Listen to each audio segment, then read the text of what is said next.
Transform your life in 90 days with this Napoleon Hill habit, Chapter 1. Hook, you don't need a miracle, a Harvard degree, or a millionaire inheritance to transform your life. All you need is one habit. Just one. A habit I discovered by accident while reading a forgotten sentence in an old Napoleon Hill book. At first, I'll admit, I was skeptical. But in less than 90 days, I wasn't the same man anymore. I was calmer, more confident, richer, not just in my wallet, but most importantly, in my mind. And today, I'm going to reveal exactly what this habit is, how it works, and why almost no one has the courage to stick with it until the end. So stay with me. If you're over 20, feel like your life isn't where it should be, and want a real change, this video is for you. And before we go any further, subscribe to the channel, leave a like, and order right below. Which habit do you know you need to develop, but haven't had the courage to start yet? Chapter 2. Context: Napoleon wasn't a millionaire. He didn't start a big company. Yet, he transformed more lives than any modern-day guru. Why? Because he had direct access to the minds of the most successful people in history. Andrew Carnegie, Henry Ford, Thomas Edison.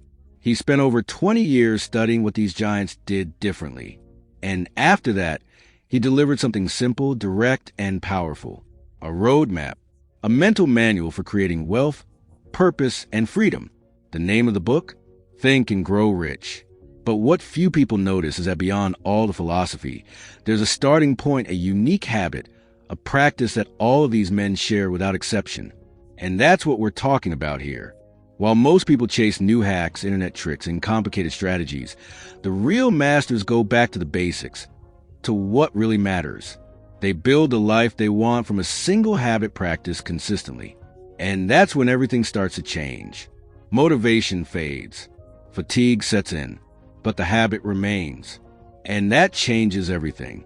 Because it's a habit that turns desire into results, dreams into reality, and an ordinary man into an unstoppable man.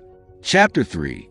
The problem is that most men live as if they have all the time in the world. They wake up tired, hit the snooze button, rush to survive the day, and at the end, they repeat the same cycle.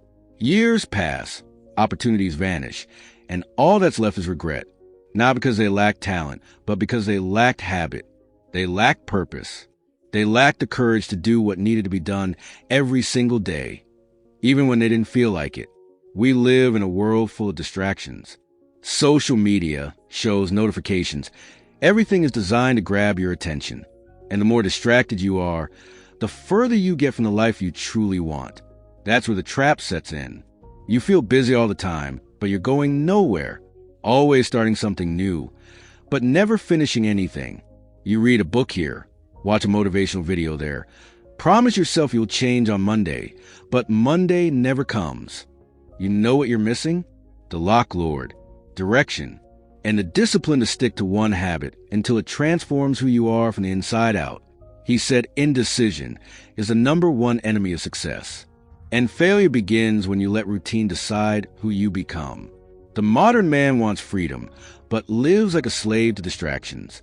He wants to be rich, but spends everything on things that only feed his anxiety. He wants respect, but doesn't even keep his own word. Here's the point. Failure is not a single event. It's the accumulation of daily neglect.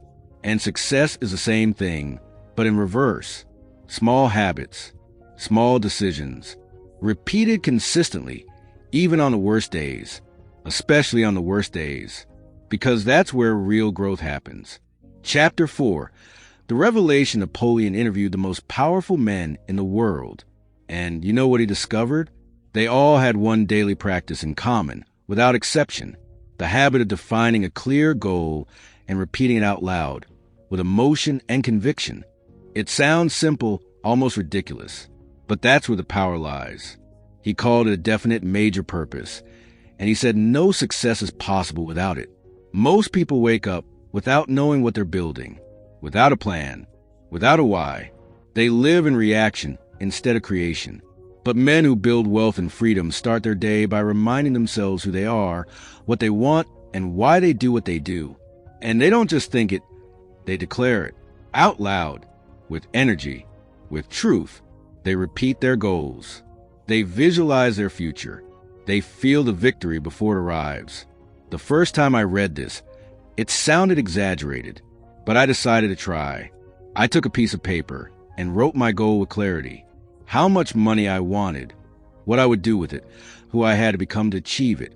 Then, I read it every single day, twice a day, out loud, even when it felt ridiculous, even when I was tired, even when it seemed like it wasn't working. But it worked. Little by little, my mind began to change. I started making better decisions, eliminating what wasn't helping me move forward, seeing opportunities one had ignored before. I was no longer just wishing. I was programming my mind to win. And I didn't invent any of this. Napoleon Hill, LA documentary. The great entrepreneurs applied it. Elite athletes use it. Men who started with nothing and rose to the top. They all understood one thing. The mind needs direction. It needs focus. It needs a command. If you don't program your mind every day, the world will do it for you. And the result? You'll live a life you never chose. This simple, powerful, forgotten habit is the starting point. Write your goal with details.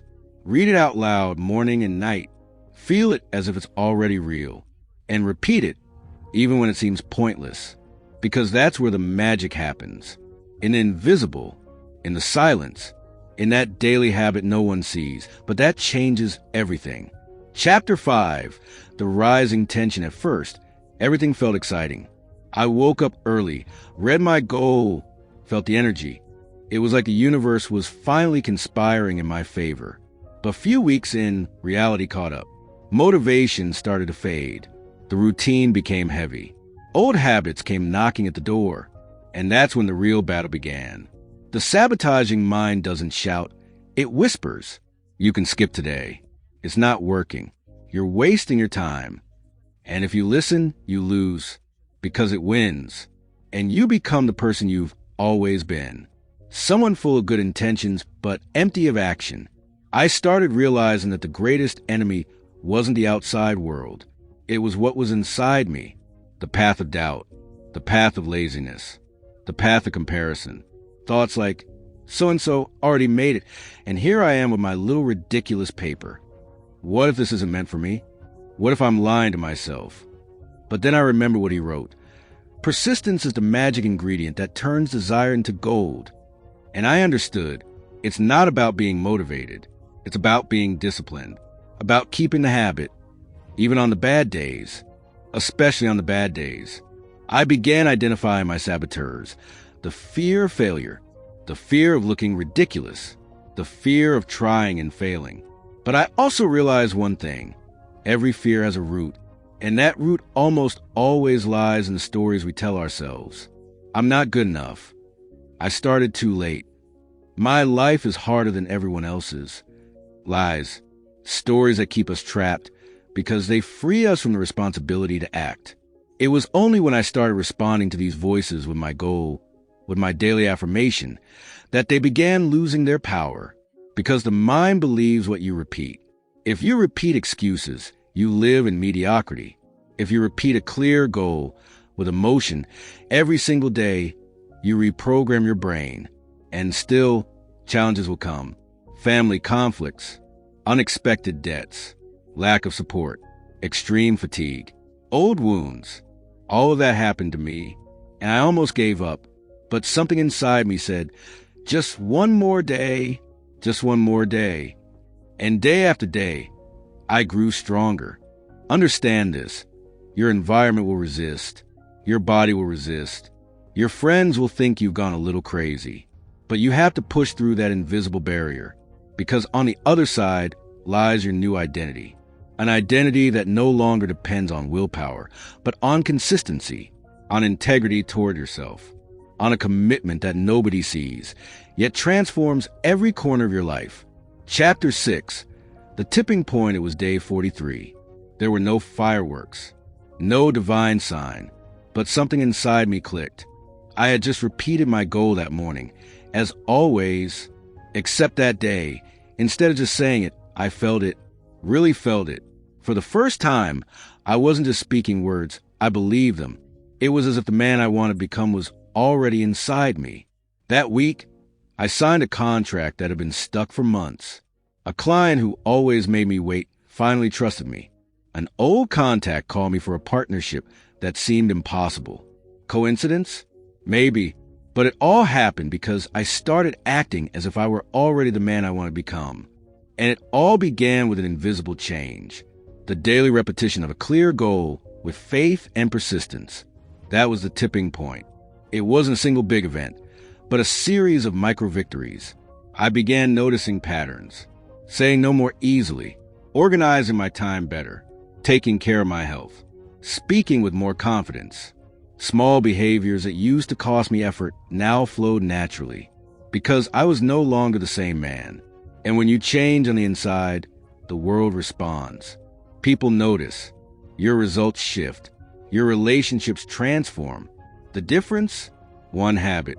A daily commitment that seemed too small to take seriously, but became the foundation of my new life. They said that when you act with a true purpose, the universe conspires. I thought it sounded nice, but a bit mystical, until I lived it. Until I saw doors open where there had only been walls. And it made me think, how many men are losing opportunities right now? Simply because they gave up on day 30?